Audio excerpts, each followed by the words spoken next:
नमस्कार। आज बात करेंगे ओम शब्द की। वैसे तो ओम शब्द किसी परिचय का मोहताज नहीं है और हमारी स्पिरिचुअल जर्नी में तो इसका बहुत बड़ा महत्व है। लेकिन क्या आपको मालूम है, हमारे शरीर के विकारों को दूर करने में, यानी हमारी बॉडी ऑर्गन्स के विकारों को दूर करने में भी एक अहम भूमिका निभाता है। जी हाँ, ओम शब्द का उच्चारण मात्र से ही हमारे कई शरीर के विकार दूर हो सकते हैं। जी हाँ, ओम शब्द से निकलने वाले वाइब्रेशन को डिफरेंट बॉडी ऑर्गन्स को एक्टिवेट करने में हम यूज़ कर सकते हैं। ओम शब्द 3 वर्णों को मिलकर बना हुआ है। पहला शब्द आता है हमारा आ, और आ शब्द का वाइब्रेशन हमारे पेट से होकर आता है और ये हमारे लीवर, किडनी, हमारे इंटेस्टाइनल पार्ट और उधर आने वाली सारी ही ग्लैंड्स को एक्टिवेट करता है।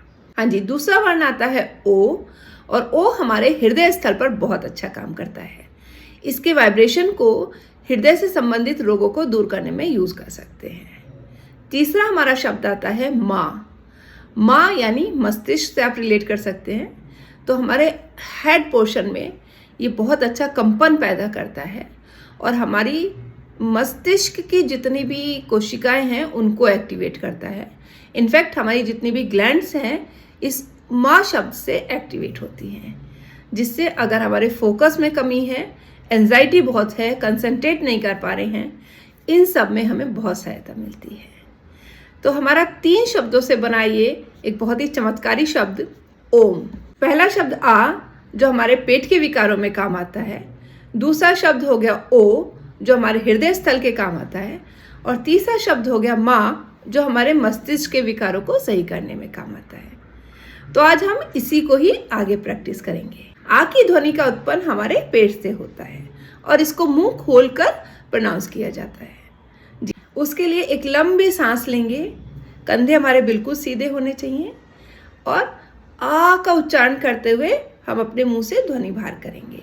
इसके वाइब्रेशन को हमें अपने पेट वाले हिस्से पर फील करना है। तो करते हैं पहले आ का उच्चारण। जी हाँ, एक लंबी सांस लीजिए, या पहले आप देखिए और उसके बाद उसको रिपीट करते हैं। ये कुछ इस तरह से करना है।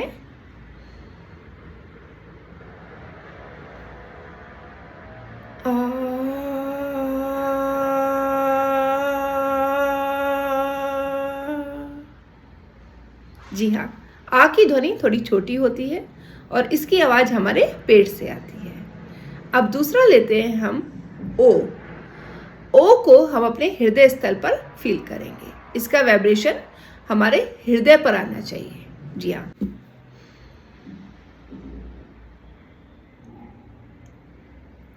ओ।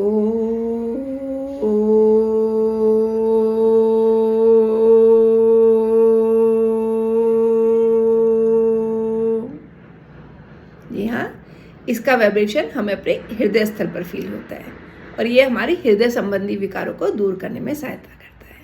यहाँ तीनों शब्दों का उच्चारण करते समय सांस अंदर लेकर सांस को बाहर निकालते हुए ही हमें इनका उच्चारण करना है। अब हम अपना तीसरा शब्द लेते हैं माँ। माँ को हम अपने अपर हेड पर फील करेंगे। इसकी ध्वनि सबसे लंबी होती है और इसमें हम भ्रामरी जैसी ध्वनि निकालते हैं। जैसे एक मधुमक्खी भिन भिनाती है या कोई बहुरा गुंजन करता है तब साउंड निकलती है, उसी गुंजन को हमें इसमें समाहित करना है। हमें इसमें मुंह बिल्कुल बंद रखना है और अपनी जिह्वा का उपयोग बिल्कुल नहीं करना है। ये सारी ध्वनि हमारी नाक से बाहर आएगी और एक वाइब्रेशन यानी भ्रामरी उत्पन्न करेगी। तो शुरू करते हैं माँ का उच्चारण। हाँ जी, लंबी सांस लेंगे।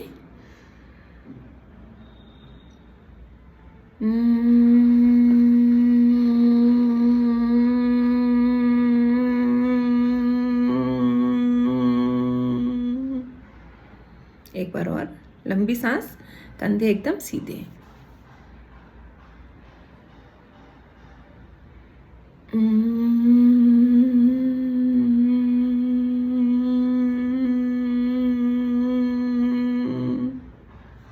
जी हाँ, इसके वाइब्रेशन को हम अपने मस्तिष्क पर फील करेंगे। जरूरी नहीं है आप इसको पद्मासन लगाकर या जमीन पर बैठकर ही करें। ओम का उच्चारण आप कुर्सी पर बैठकर सुखासन में भी कर सकते हैं। शरीर को बिल्कुल रिलैक्स छोड़ दीजिए। जी हाँ, अब एक बार पूरा प्रॉपर तरीके से संपूर्ण ओम शब्द का उच्चारण करेंगे। शब्दों का क्रम वही रहेगा। आ शब्द थोड़ा छोटा, ओ उससे बड़ा और माँ सबसे बड़ा उच्चारण करते हैं। पहले एक लंबी सांस लेंगे।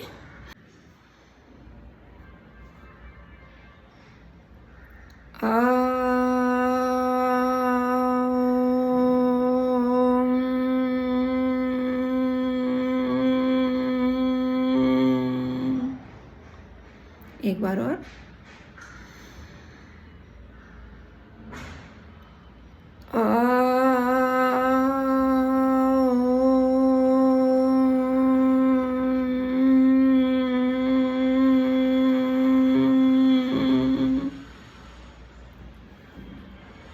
मैं कोई आयुर्वेदाचार्य या योगाचार्य नहीं हूँ, लेकिन ये मेरा पर्सनल एक्सपीरियंस है। अगर आपको कोई हार्ट की प्रॉब्लम है या आपको कोई दिमाग में तकलीफ़ है तो आप अपने डॉक्टर से ज़रूर परामर्श कर लें, लेकिन यकीन मानिए ये सच में काम करता है। ये मेरा पर्सनल एक्सपीरियंस है। नमस्कार।